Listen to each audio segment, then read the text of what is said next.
just FYI, this lecture is being recorded, and I'm going to be recording all of our lectures from now on because we have so many student athletes who travel and other people who have to miss class for various reasons. You'll be able to find these recordings very soon after the class session, not necessarily the same day. I typically will upload them within 24 hours, and they're available on our YouTube playlist, which is on the syllabus. If you have trouble finding it, come see me, give me an email, I will direct you to it. I told you before, too, my biggest Achilles heel is I am terrible with names. It may be close to midpoint of the semester before I know all of you. It doesn't mean I'm not trying. So I'm going to be working very diligently to learn your names. And so to go through roll here today, we have Anthony. Anthony, how you doing? Yvonne, you don't like comic books. Ebony doesn't like comic books. I am so just blown away on that. I'm going to work on you on that subject. Georgios, yeah, there you are. Playman, did I say that right?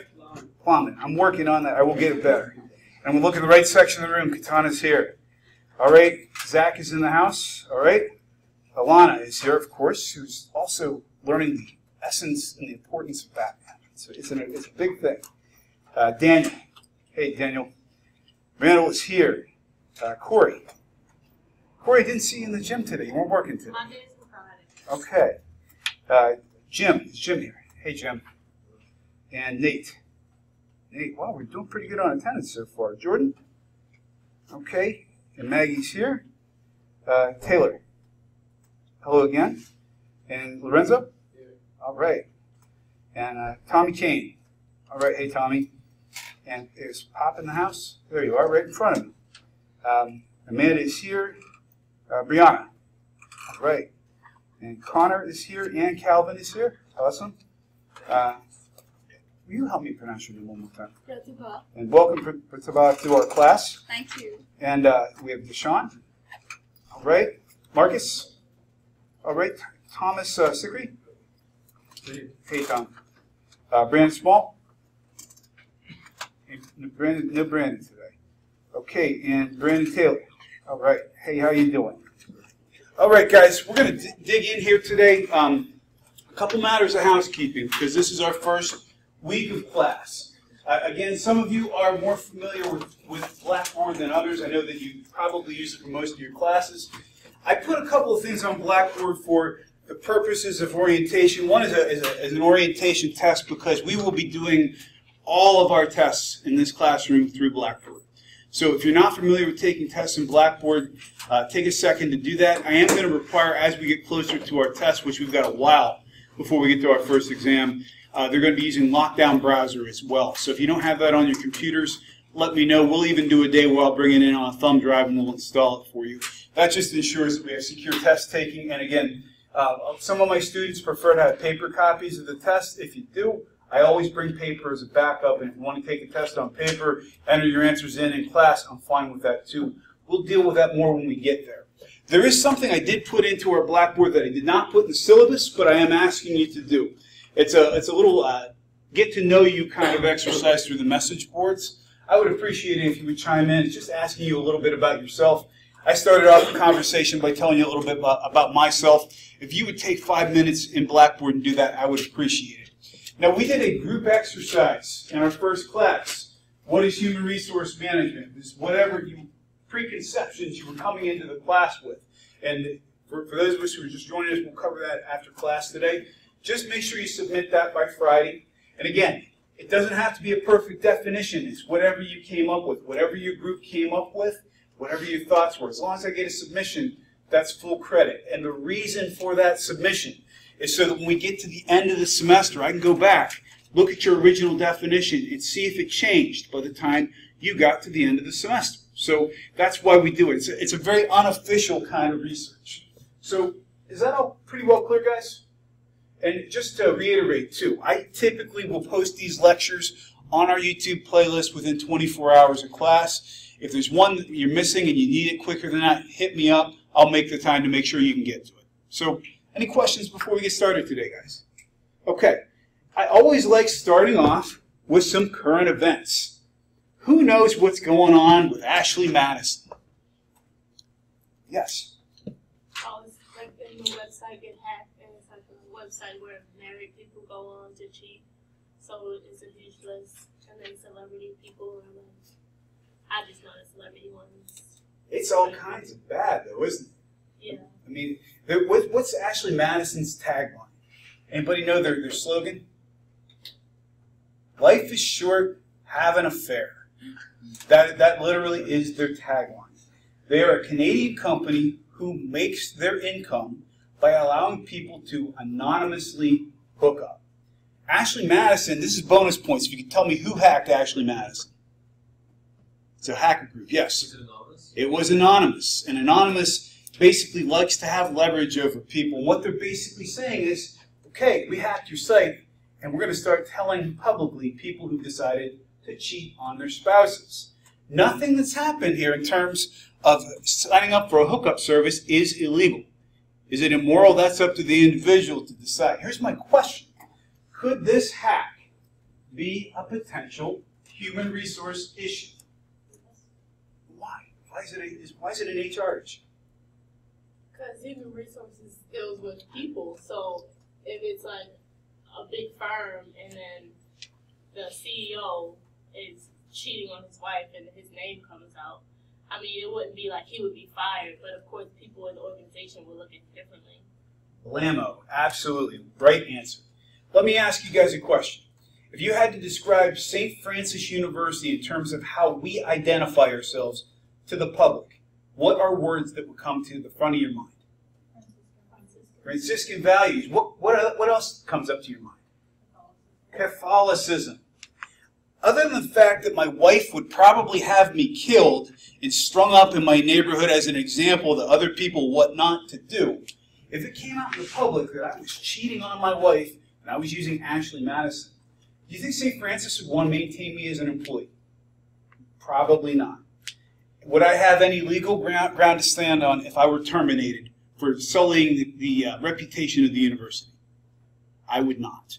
So where it's an HR issue is potentially people who are getting outed on this service could find themselves out of a whole lot more.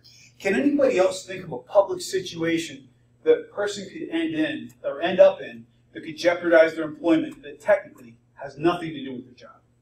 What could put your job at risk, even if it has nothing to do with your job? That is the perfect example. Why is DUI such a big deal in terms of maintaining your employment? Definitely. What are some other reasons why a DUI could affect your employment? Yes? You want me to get off on work, you lose your license? Yeah, absolutely. Say I'm showing up for work every day and I'm violating the fact that my license has been removed and somebody sees me driving a car, they're obligated to report me. And what about even if I do have a ride to work? Can I drive campus vehicles? Could I drive you also? Who wants to go, with the convicted DUI guy on a field trip? What a great idea. So that's where these kinds of behavior go beyond the person's personal life and into the workplace. So, guys, another issue that has come up, this was one I never would have guessed. Thermostats, the temperatures in rooms and offices, are being viewed as potentially discriminatory practices. Why could the temperature in a room and an office be a discriminatory practice? Yes? Isn't it that warm temperatures make you sleepy? Or like drowsy, so in the office area or in the classroom area? They sure do. I know I like it cool personally myself. But I'm thinking in terms of, yes. Do you think, I don't know if it's a lot of times, you think of females are always cold or something like that. Is that why it's discriminating, against a sex? You're so darn close. And you're right on the topic. Yes. Yeah, people come from different countries and they're not used to of temperature like I myself, I find it live colder. So that could be a discriminating thing. And here, if you keep it cold, then that weighs. Everything that all three of you said was right. And where this hones in on is in the 1960s when air conditioning became more of a common occurrence in office buildings. Who was running companies in the 1960s in the United States? Men. And in those areas, if you've ever watched the show Mad Men, what do you wear to work if you're a man in the workforce in the 60s? You wear a suit and tie. You're wearing wool, you're wearing cotton, you're wearing a tie, you're wearing layers, and 65 degrees feels like heaven. Now you have people who come into the workplace who maybe don't dress that way. Females wear different kinds of clothing than males wear, typically less layers of insulation. So what is being said in the workplace at this point, we need to reevaluate comfort zones for employees. This sounds incredibly granular, but this really is an issue that's popping into modern human resource management. So human resource managers really have to come up with ways to try to accommodate. It could be coming up with a middle ground with a temperature, or even allowing some sort of climate control zones. I know this sounds ridiculous, but that's exactly the types of issues we deal with in HR at this point. How do we accommodate? If we have a workplace, for example, we've got some people who are coming in suits and ties, and we've got some people who are coming in skirts and sleeveless shirts. How do we make that work for everybody? What are your thoughts? How would you, if you had to take HR completely out of it, if you had to come up with a compromise, how would you make that work in your workplace? Any thoughts? Change the dress code. Bingo. What you just described is the whole impetus for what we call business casual. That's why I don't have to wear a suit coat to work. I can at least dress in layers. I can be comfortable. Sometimes I don't even have to wear a tie. Sometimes it's just that simple. Are there other things that you could do in terms of making people comfortable at work? Yes? Employee uniforms, so everyone's about the same. Interesting solution. And it depends on the market you're in. It could work. You know, something as simple as a branded polo shirt, for example, might be accommodating to people as well. Are there other things that we could do? Those are the two best answers. So yeah, there are definitely issues. And guys, we're going to be hitting on two other current events here. Cleveland Clinic. Anybody here ever have occasion to visit the Cleveland Clinic? It's a wonderful, wonderful facility. They have a dining hall where their employees can eat with patients. They made the decision that they're getting rid of McDonald's in their dining hall. They're not renewing the contract. Why is that an HR issue or a HR priority? Please. I think it was controversy over how are you going to say that this is a healthy environment that people want to come in and live a healthy lifestyle and have McDonald's, which is not really the healthiest restaurant being served at. Absolutely. You're talking to people who are in the hospital trying to adapt to healthy lifestyles, and the employer's a hospital, and yet we're saying, yeah, come on down, have a Big Mac and fries and a large Coke. Why not? So that's exactly the issue. And taking it into more of an HR context, if I'm an employer, why would I want to discourage unhealthy eating and encourage other eating patterns? Because then you have to pay, if your employees are generally healthy, you have to pay less in medical insurance. Bingo. If you guys had to take a guess, in the United States, what percentage, there's a percentage of the population that eats up 95% of the expenses in the American healthcare system, a percentage of people. What percentage of the entire population eats up 95% of our resources? Well, it's a beast, but what percentage? Like 66% of Americans are obese. That is true. I'm looking for a total percentage of people with chronic conditions. What percentage of the total American population eats up 95% of the resources?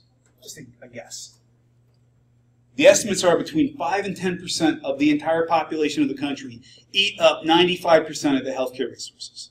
So chronically ill people, people who have what we refer to as comorbid conditions, people who have, if you have diabetes, you might have other conditions. You might have poor circulation. You might have problems with COPD. Somebody who has one medical condition probably has others if it's a chronic condition. So that's exactly why employers are looking at this stuff. And here's the big hot button issue. Who has been following this? Northwestern football tried to unionize this year. They actually tried to approach the university to say, we are not players, we are not students, we are employees of the university. The National Labor Relations Board basically came down and said, no, you cannot unionize. But they dodged the question. They basically said they are not going to make a decision on this. They're punting it to the other courts to make a decision.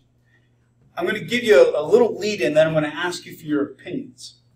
This is an issue that has been looming in college athletics for probably 20 years. And these guys were the first ones to bring it up. The question is, if you look at big universities that make lots of money off athletic programs, are the players students or are they employees of the university? What are your thoughts? Indentured servants. Indentured servants. That's not a legal term anymore, but tell me more. They are given room, board, and in return for their services. That is true. And an education as well in term for their services by playing for their team. So we have the opinion basically it is a trade-off of services for other benefits. Other opinions? Yes. It's utterly destroyed with the exception of probably baseball and instead basketball. It's utterly destroyed most of the minor, especially with football. The minor league, the idea of a minor league football, because the professionals draw almost exclusively from college football teams. Mm-hmm. So a college should, obviously a minor league can never hope to compete to a college that's not paying its athletes. So there's no minor league. So it's utterly driven that out of exclusion. So the only way to get a professional is through college. So it's sort of a self-sustaining group. So you say there's a bit of collusion going on between the two systems. Yeah. Whether or not it's consciously doing it, just sort of maybe they don't realize what they're doing, but it's also possible. Fair point. Other perspectives on the subject. I have an open mind to opinions of it. I think it's something that's not going away anytime soon. Please. I look at it both ways because I'm like, you're getting free education. Because like someone who's paying for my education, but I don't do as much work as an athlete might do, and how much money that schools do make off of it, I feel like a small percentage of it could be given to athletes. Because I'm not an athlete, and I don't have to do all the things that athletes have to do, travel, Certainly. hurt myself, and all that. But the free education is already kind of payment, but it's not. It's a small payment in the scope of how much money is already being made. So I feel like a small percentage of it could be given to athletes who are making the schools as much money as they're making. Interesting. And Anthony, you have an opinion? Yeah. There's around, I think, at this university, 56 full ride scholarships are given out. There's about 120 football players, and a lot of those scholarships are divvied up in the halves and thirds. So there's like maybe 10 people at the most that are getting full rides and full pay scholarships for room and board. Everything else, there's a lot of walk-ons, you know, so that's a factor. Because not only are they paying to go through the school just like everyone else is, they're also doing the extra, quote-unquote work for the team as well. I did a report on this last year. It was LSU's football team in 2014 brought in revenue of around $23 million for the school alone, just one football team, and they were only expending maybe a couple $100,000 a year. So the profit alone was, 22 million and change. It is a controversial subject, to say the least. I don't have answers for you in terms. Yeah, we'll allow another comment, please. If they unionize these big schools that are actually making a profit, our football team will disappear because we cannot unionize our football team. So we no longer have that program. Other student athletes are going to want to do this. All these smaller, less recognized school athletic programs are going to disappear if that happens. What you just described, I think, is ultimately why the National Labor Relations Board punted on the issue and said they weren't going to make a decision, because they do not want to bear the blame for the destruction of college athletic programs. What I'm going to ask you all to consider, though, because we're going to save some more of this discussion for later, it ultimately comes down to what is the definition in the letter of the law of an employee. We're going to discuss if people who are playing football for a university technically count as employees. We're also going to be talking about the differentiation between an employee and a subcontractor. So save this away in your brains, because we're going to be coming back to this issue. It's a great current events encapsulation of a lot of the discussions that are going on in a lot of industries. So guys, we're going to dive in today to kind of our introduction to human resource management, so we can start familiarizing you with some of the terms and concepts that go into human resource management. I hope by our current events you can see that a lot of the times this stuff is not cut and dried, and it's certainly a field that is growing and changing. What our objectives are for this chapter, Chapter 1, I hope you're reading the chapter. We want to get you some idea what human capital is. We want to talk about where employees form the lifeblood of companies, where they are our core competencies, and what the heck a core competency is in the beginning. We're also going to talk about the categories of HR functions, some of the things we've already talked about. And we're also going to talk about the biggest challenges that are facing human resources managers today. We're also going to talk about ethics, although we're going to be spending a lot of time on ethics later in the semester. That's one subject I will always make time to talk about because it's huge right now. We're also going to be talking about, when we're talking about core competencies, let's talk about human resource professionals. What kind of core competencies do we need as HR professionals to successfully run our companies? You all had a few minutes to define human resource management in our last class. According to our text, this is a wonderful encapsulated textbook definition of what human resource management is. I don't do this often. I'm going to read right off the slide for you. It's the design of formal systems in an organization to manage human talent for accomplishing organizational goals. In that sentence, there's something that's very 21st century. When we look at what's important in an organization, what is the most important word in that sentence when it comes to running an organization? Take a guess. There's no penalty for giving me the wrong answer. Human. Absolutely. Human beings are the most expensive part of any operation. They're the most difficult to manage. They're the most difficult to predict. And without them, you have no uniqueness in your organization. Human beings are the lifeblood of organizations. Computers are easy. Computers make logical sense. When a heating system breaks, it breaks for a reason. People are much harder to predict.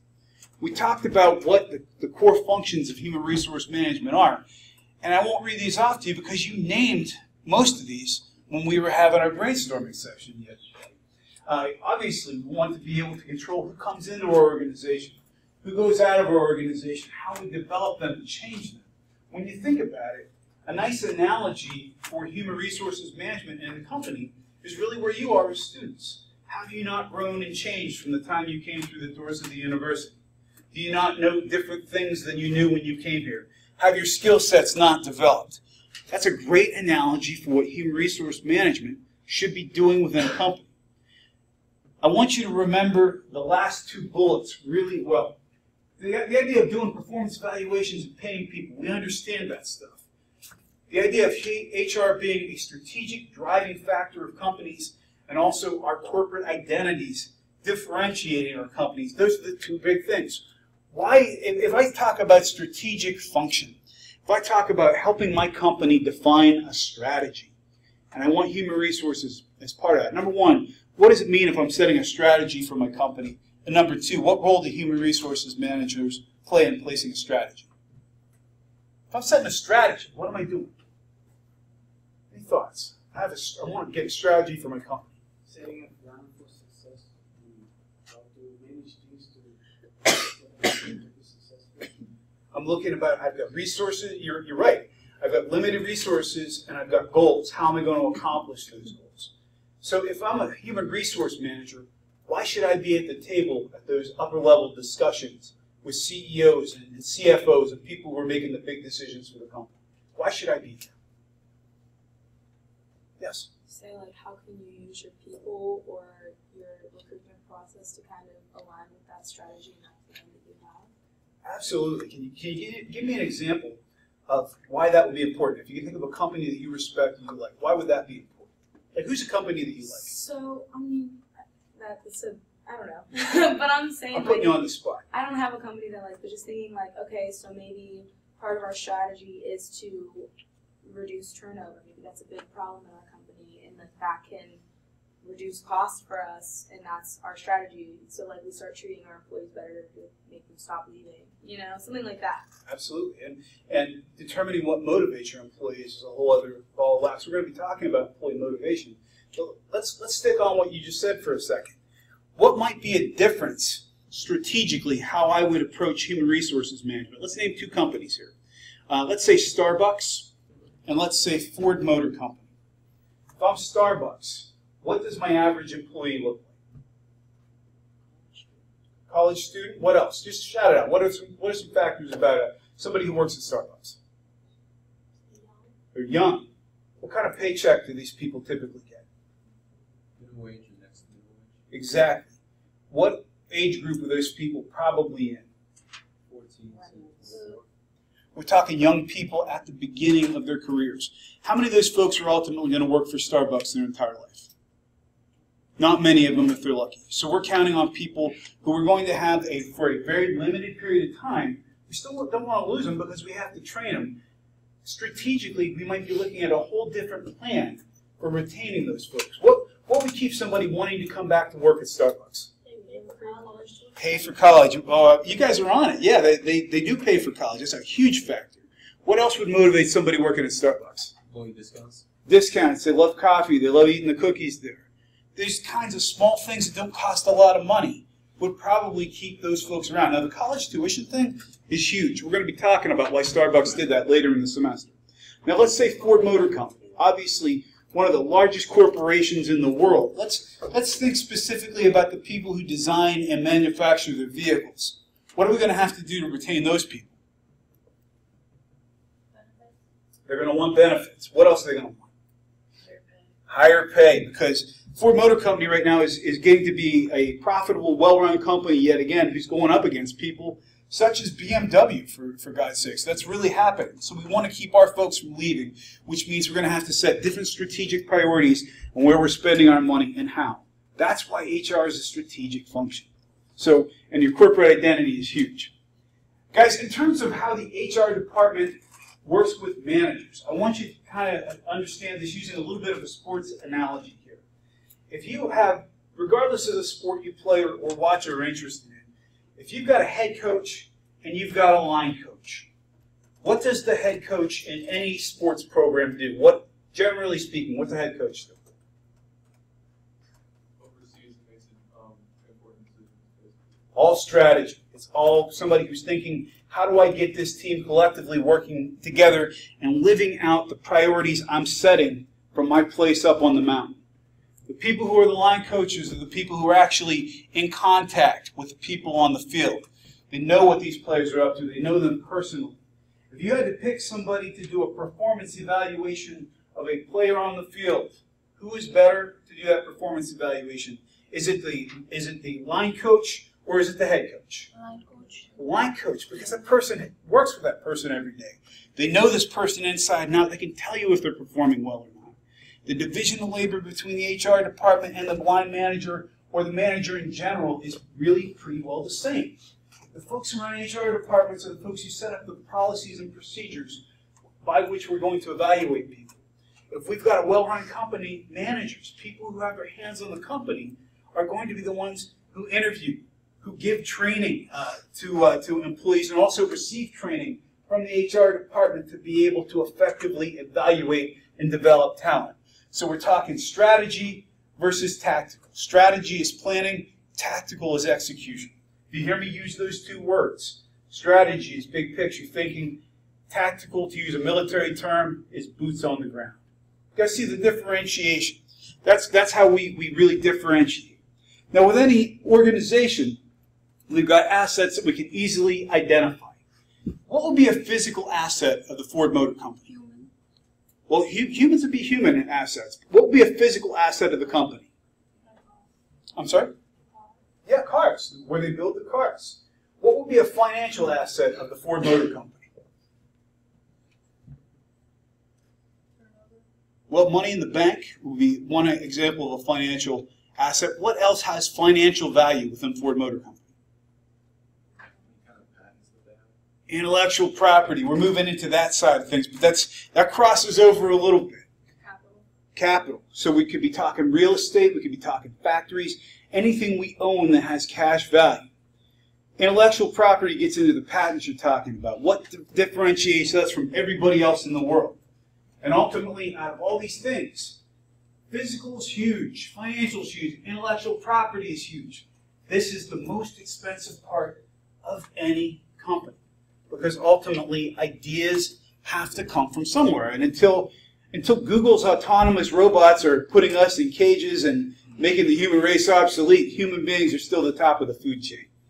So that being said, guys, a general description for human capital is the collective knowledge and abilities of everybody on your staff. That's the human capital you have in your company. We also can call it intellectual capital, because intellectual capital implies that we're doing creative things that require people to think, to do new things, to make decisions. That is our intellectual capital. So basically, human capital is the collective. Intellectual capital is where it gets creative, where we have unique things, where we have patents, where we have intellectual property. That's where it happens. Guys, that being said, these are some of the biggest companies in the world. If I had to ask you, what's Apple's intellectual property, what would you tell me? Please. iPhone. Absolutely, man. If you can go to any country in the world and hold up an iPhone and people know what it is. Now, whether you're an Apple or a Google person, What does Apple sell their iPhone on? Why do people like iPhones so much? You had to say something. I'm sorry? Yeah, it works really well. It's a good operating system. It's stable. Why else do people like Apple products? User friendly. Very user friendly. They've got a great reputation. Why else? Established branding. People know if you buy an Apple product, whether or not you believe in their philosophy, it's generally going to work really well. It's a quality product. To use some of these other examples, we won't go through all of them. Anybody in here a Disney fan? You got some Disney people? What's Disney's intellectual capital? Please. Their characters in movies and songs. If I came in here with a set of Mickey Mouse ears on, that'd be a lot of fun. Maybe I'll just do that one of these days. But everybody in the room would recognize who I am. Well, you know, it's a Mickey Mouse class. Here you are. Maybe wear the red shorts with buttons on, but I'll do that over the top of my dress pants. It'll be amazing. But yeah, don't tell your friends that one. They won't take the class. My point is they've got a very established intellectual property brand. If you're talking Mickey Mouse, Donald Duck, how about the theme parks? Anybody here ever been to Disney World or Disneyland? Yeah, what would you describe? What's unique about that experience? It's like a world away from the world. You know, it's a world within itself. And not to be cliche, since it's Disney World, I know it's in the name, but you know, it's like the outside world doesn't exist. It's like the outside world doesn't exist. That is what you call branding and intellectual capital, and they specialize in fun. So a little bit of a joke. We say people are our greatest asset. Oftentimes in corporate America these days, it says our employees are our greatest asset. I say we sell them.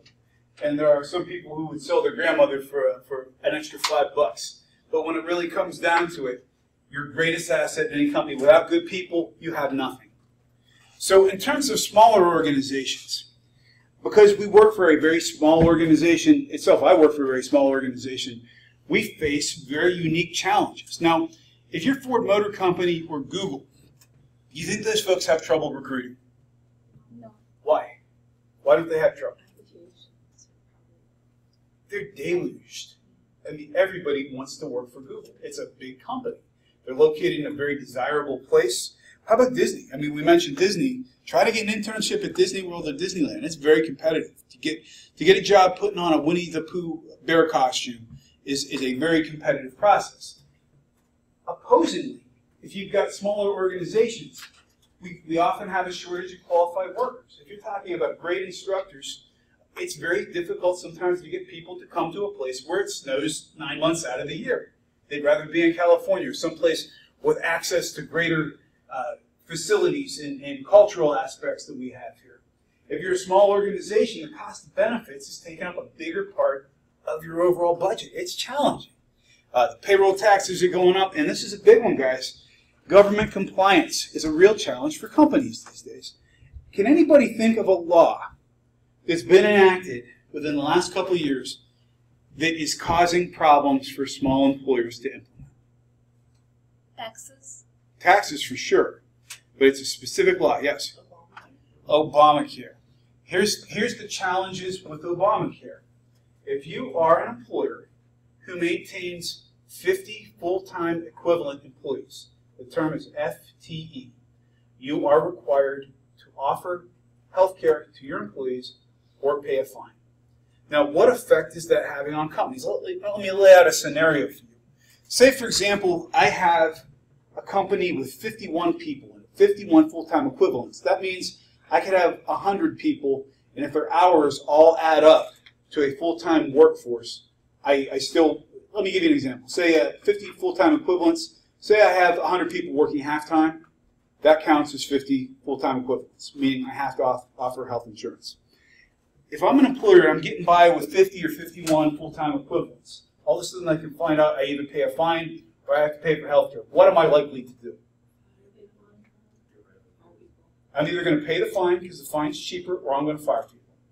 So if I get by on 49 folks by having a couple folks work some extra hours, I'm probably going to do it to get around the idea of paying benefits. A lot of the legislation that comes across as what I refer to as feel-good legislation. Now, I'm saying this as a nonpartisan. I'm not saying this from a political bent. I'm saying, bottom line, if it costs a company money, they're going to explore how they can get around paying money. Now, there's another issue that's coming up, too. We're doing a little bit more current events here, and we haven't even gotten into pay structures yet. What is one other thing that the current administration is pushing, what else is the current administration pushing for white-collar employees?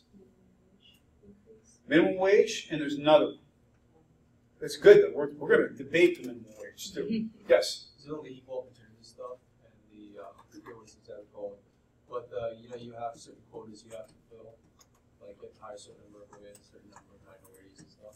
Nope, that's an issue we're going to be discussing with equal opportunity employment, or equal employment opportunity, but there's actually a third thing that's kind of dwelling in the ether here.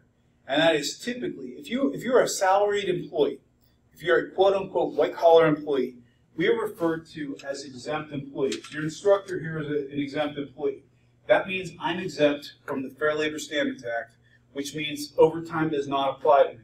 They can work me 90 or 100 hours a week. I don't make an extra dime because I'm a salaried employee. The Obama administration is pushing for a reclassification of executive and white-collar employees that will entitle them to overtime pay, just like somebody who is an hourly or a non-exempt employee. So that's also going to be an issue for small employers. So say I was trying to get around the issue of working people, you know, the 50 full-time equivalent rule. Now I have to worry if I'm working them too many hours as well. So it's very complicated for small employers right now. Along with this, guys, we talked about some of the biases of HR, the things that people look at with HR. We talked a little bit about it. I know I've got some things on the screen. I'm going to ask you to remind me here. If I say I'd like you to go see the Human Resources Department, what's the first image that comes to your mind of the experience you're about to have? If I said go to see HR. Paperwork. Yeah, that doesn't sound much fun at all. What other kind of biases come across? Even the tone of people's voice. I never say, hey, go to HR. It's going to be like, you got to go to HR. It sounds like you are going to have a polyp looked at or something. It does not sound like a positive kind of experience. When we think about HR, the words that come to mind are punitive, paperwork, bureaucracy, people who are out to enforce rules. Those are all important functions. Regardless if we like those functions or not, they are vital to stay in compliance with the law and to keep a company functioning.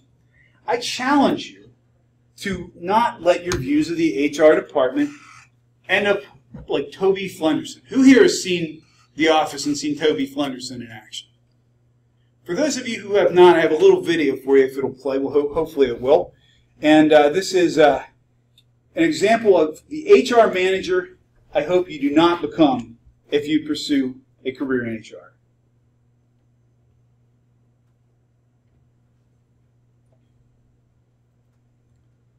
For anybody who doesn't know Michael Scott, the office manager, hates Toby Flenderson. Oh, I'm not going to get any audio. It's on the phone. Maybe go look at the lower tower. Yeah, it was on. On the computer. Oh, on the computer? By your knees. By my knees. Yeah, it's cranked. You know what, guys? I'll figure that out and I'll play the video next time. I make that as a promise. It's a technical problem. It's not your issue. We will start off the class with some humor next time. The HR manager that I don't want you to become. So I apologize that that didn't work, but that happens sometimes. Just for anybody who hasn't seen The Office, Toby's not who you want to be. So we talked about intellectual capital. Now we're going to talk about core competencies. If you've got intellectual capital in your company, it becomes a core competency. I'm going to ask you to explore this here in a minute, but it's what differentiates us from anybody else. If you had to say a company was good at something, that would be their core competencies, the thing they do better than anybody else. Guys, here are some companies that I'd like you to consider, or actually, we'll get to that in a second here. Employees themselves are core competencies as well. Examples of how employees can be core competencies. If our productivity is tied to the work of employees, that's a core competency. If customer service is an important part of our business, that's a core competency. Our culture is a part of our core competency. Of all the companies we talked about so far, if you wanted to talk about culture and public perception, what's a company that would have that as a core competency? I'll give you a hint. We talked about them already. Sometimes involves costumes. Disney. Yeah, their organizational culture is one of the core competencies. And ultimately, if you've got a well-run company and you're strategic, human resources can be part of your core competencies as well. So I want to do a little exercise before we we continue today. I'm skipping ahead a little bit. We'll cover that other material. But I'd like to do a little core competency and organizational culture exercise. We've got several companies that are listed up here. We've got IBM, we've got GM, we've got Walt Disney, and we've got St. Francis University. If we wanted to talk about intellectual capital, organizational culture, and core competency, how would you guys describe IBM? Who here is familiar with what IBM is all about? What's IBM? It's a computer company. And do you know what they're good at? Software. It's funny, there's an old saying in business, nobody ever got fired for recommending IBM, meaning they were a good go-to company. If you think about IBM, look at their logo. What does it say to you? Say anything to them. Nothing. It's about as business as it gets. It's blue and black, just like a blue and black pinstripe suit. There's even lines going through the logo. Their core competencies are they do really great software, and their organizational culture. Can anybody guess from that logo how you would dress to go to work at IBM? You would be wearing pinstripes, and that whole issue we had with the temperatures in the office. I'm betting that I'm saying this off the record, I'm betting that a lot of the guys in the office are still determining the temperature of the office. It's a very blue blood kind of company. Well, how about Walt Disney? We talk about their organizational culture. What would it be like to work at Walt Disney? What would a typical day at the office be like? Fun. It'd be fun. You think you're ever going to wear a tie to work at Walt Disney? No. Not unless you're the chairperson of the company. What are their core competencies, and how does that play into the culture? We talked about some of their core competencies. Tell me what their core competencies would be. What are they good at? Said animation, but Making people happy. making people happy, absolutely. And that's part of their organizational culture. Look at their logo, for God's sakes. Everything about that screams fun and creativity. It looks like somebody painted that. That's actually Walt Disney's signature. How about GM? What's that logo say to you guys? Clean. Clean. Okay, I'm sorry. It is clean. It's also very traditional. GM itself almost imploded because of how traditional they are. But their organizational culture is epitomized pretty well there. What are their core competencies? What does GM do well? Some people would say nothing, but what does GM do? Anybody here drive a GM car? Wow, I was going to say, if you drive a GM car, you do? What do you drive? Are you happy with it? I love it. Okay, so what would you say then to you? What's a core competency of this company? Reliability. Reliability. They make good, dependable cars. So that would be a core competency. I'm sorry? You don't buy a diesel. If you do, you have a problem with a diesel? Yeah, their crankshaft keeps snapping. Like a guy pulled into a parking lot and his crankshaft broke. Wow. Is that a diesel pickup? Yeah. Are you guys familiar with the phenomenon of coal rolling? Have you heard about this? Yeah. Has anybody heard the term coal rolling? I have to tell you, this has nothing to do with HR, but it has to do with inconsiderate human beings. There's actually people now, it's a movement. Jacked up pickup trucks are one thing. There's actually a movement to make your diesel engine less efficient so it'll blow black smoke when you step on the gas. So you actually disable the fuel efficiency of your car.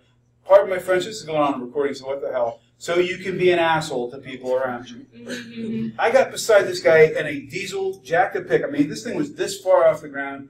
I watched him come up next to a guy in a convertible and romp on it and fill his whole car with black smoke. And it's just like, I hope he gets a flat tire today. I hope something bad happens to that guy. But my point is, I'm off on core competency here. But GM's core competency is making good, reliable vehicles. At least that's what they hope they come across as. We're going to save St. Francis for last. What about the Pittsburgh Steelers? What are their core competencies? Depends if you're a Steeler fan how you're going to answer this question. What if you had to say from a general perspective, what are their core competencies? We're a loyal fan base. Oh man, you will find Steeler bars in every state in the country. I've been to one in Vegas. I've been to one in D.C. You'll see terrible towels everywhere. They have an absolutely rabid fan base. That being said, what's their organizational culture like? What do you think it's like to work for the Steeler organization? Relax.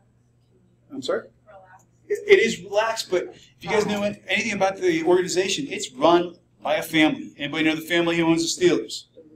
The Rooneys. And let me tell you, they care about public perception. This thing with the whole recent person who joined the team, anybody know what I'm talking about? Who just joined the team? How is that going to affect their organizational culture and their public perception? Yes? You don't think?